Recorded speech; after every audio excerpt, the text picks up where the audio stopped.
Hello les gens, asseyez-vous, on va parler. Les quick tips, ce sont des infos rapides, des updates ou des rumeurs que je vous partage en seulement quelques minutes. Likez, partagez, abonnez-vous, c'est le seul moyen d'être à jour sur les gossips.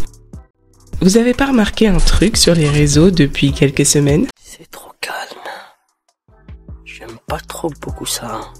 Bon ok, j'avoue, on a été pas mal occupés depuis janvier, à peu près tous les 3 jours quelqu'un voulait afficher quelqu'un, mais quand même, moi j'ai senti l'absence de Cardi B. Pour le coup, vu ce qui s'est passé avant sa pause, je trouve que c'était une très bonne idée de s'éloigner un peu des réseaux pendant un temps. Ça permet de recréer une petite hype autour d'elle. Mais c'est toujours censé être l'année de son nouvel album, donc tôt ou tard elle doit revenir. Elle a fait une pub pour le Super Bowl, et à cette occasion une interview où elle s'exprime sur plusieurs sujets. Elle parle notamment de l'état du hip-hop et ça confirme un peu la vibe qu'elle nous a donnée depuis un moment déjà. People keep saying like, oh, the state of hip-hop is bad right now. I don't think it's bad right now. I just feel like people just don't know what they want. I feel like social media is like running too much. So I just feel like just keep doing you. Fuck what people gotta say.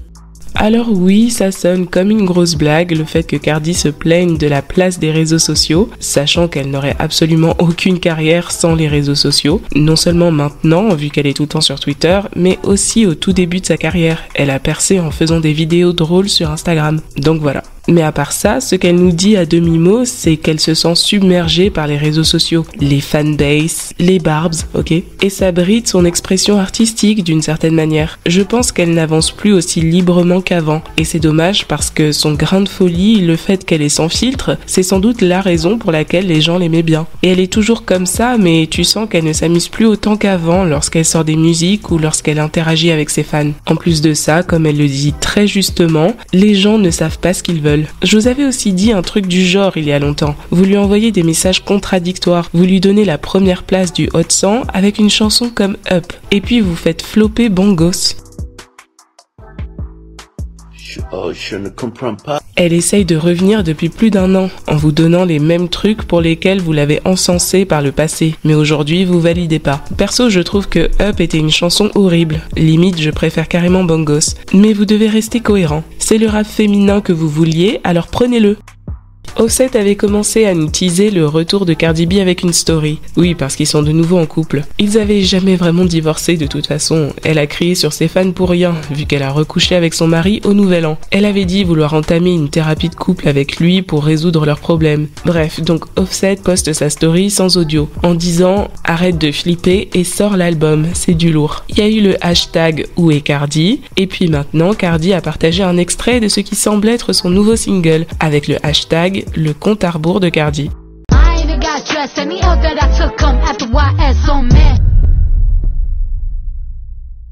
C'est un sample de Missy Elliott, She's a Bitch. Donc bah voilà, qu'est-ce que vous en pensez? Bia avait aussi fait un sample de cette chanson, c'est pour ça que pas mal de gens les comparent en disant que Bia avait fait mieux. Ouais bah si elle avait fait mieux, il fallait la faire charter. C'est vraiment dommage comment les gens veulent pas calculer Bia. J'ai toujours trouvé qu'elle était hyper talentueuse, mais c'est vrai aussi qu'elle est pas très dynamique. On s'endort un peu avec elle. Bref, là c'est le tour de Cardi, alors on verra ce qu'elle va faire. Les enjeux sont assez importants, parce que concrètement, il lui faut un tube pour lancer le rollout de son prochain album. Sauf que Hot Shit et Bongos ont tous les deux floppé. Donc là, c'est l'instant de vérité. Nicki a eu un très bon accueil avec son album, mais grâce à sa cote de popularité actuellement au sous-sol de l'enfer, Cardi a un boulevard devant elle pour marquer des points. Les gens n'attendent que ça, d'avoir une autre rappeuse qu'ils pourront placer au-dessus de Nicki. Mais à part peut-être Doja Cat, personne ne veut faire des tubes, c'est ça le problème. Bon bah on dirait que Drake a définitivement choisi son camp dans l'affaire Megan Thee Stallion Tory Lanez. Vous savez qu'il avait clashé Megan dans Circo Loco en insinuant qu'elle a menti sur le fait de s'être fait tirer dessus. Elle ment sur ses injections, mais elle est quand même fraîche. Jeu de mots sur les injections, coup de feu et Stallion, tout ça. Pour info, il dit aussi dans la chanson, la petite dit qu'elle est diplômée, mais elle n'a pas assez étudié. Bref, Megan avait répondu dans Is en affichant Drake car il se moque ou dénigre les femmes qui font de la chirurgie alors que lui-même a fait ses abdos et il se comporte comme une bad bitch. Finalement, après nous avoir sorti son zizi de 3 mètres, Drake décide de poster un message de soutien envers Tory Lanez. Il demande qu'on libère l'individu sur le champ.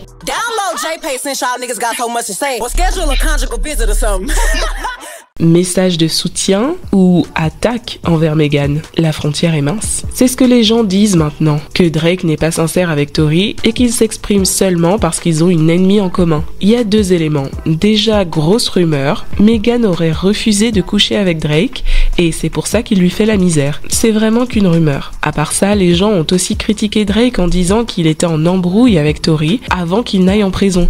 Et donc ça prouve qu'il n'est pas sincère. Je suis pas forcément en désaccord sur le fait que Drake n'est pas sincère. Il n'y a pas grand chose que Drake fait sans qu'il y ait un intérêt derrière. Je dis ça avec beaucoup de bienveillance, hein. Mais Drake c'est un serpent, faut le savoir. Par contre, son embrouille avec Tory Lanez était plutôt superficielle. C'était des shades dans leurs chansons et ils se sont réconciliés depuis 2017, bien avant l'histoire avec Meghan qui est arrivée en 2020. Donc cet argument-là n'a pas trop de sens. Vous trouvez pas ça bizarre qu'il y ait autant de gens, autant de personnalités publiques qui affichent ouvertement leur soutien à Tory Lanez? Ça me fait me dire que cette histoire est bien plus complexe qu'on essaie de nous faire croire. Après, il faut garder en tête que les gens qui soutiennent Tory ou qui s'affichent avec lui sont pas forcément les meilleurs alliés contre la violence faite aux femmes. Chris Brown, DaBaby, Nicki Minaj, Kanye West, lui il est un peu sur le fil. Mais Drake, Joe Budden, Fabio Foreign, ils sont pas forcément dans les violences domestiques normalement. Moi j'ai changé environ 15 fois d'avis dans cette histoire. Et c'est seulement récemment que j'ai eu ma toute dernière révélation. Je pense que je tiens un truc. Je vous le partagerai peut-être un jour, ou alors en commentaire si ça vous intéresse. Mais pour l'instant, je vais m'abstenir de dire ça dans ma vidéo parce que on n'a pas de preuves et c'est trop sombre comme version. Bref, tout ça pour dire que Drake, on te voit, tout comme on voit toutes ces autres stars qui soutiennent Tory. Et ça vous donne pas vraiment une bonne image. Ça veut se donner un air faussement courageux, genre qui n'a pas peur d'aller contre l'opinion publique, mais en vrai, ils disent rien de concret. Soit vous nous expliquez ce que vous savez, soit vous fermez vos bouches. Dites en commentaire ce que vous pensez de la vidéo. Qu'est-ce que vous pensez de la prise de position de Drake? Est-ce que c'est sincère, oui ou non? Vous attendez le retour de Cardi B? Vous pensez qu'elle aura du succès avec son prochain single? Allez, on se parle en commentaire.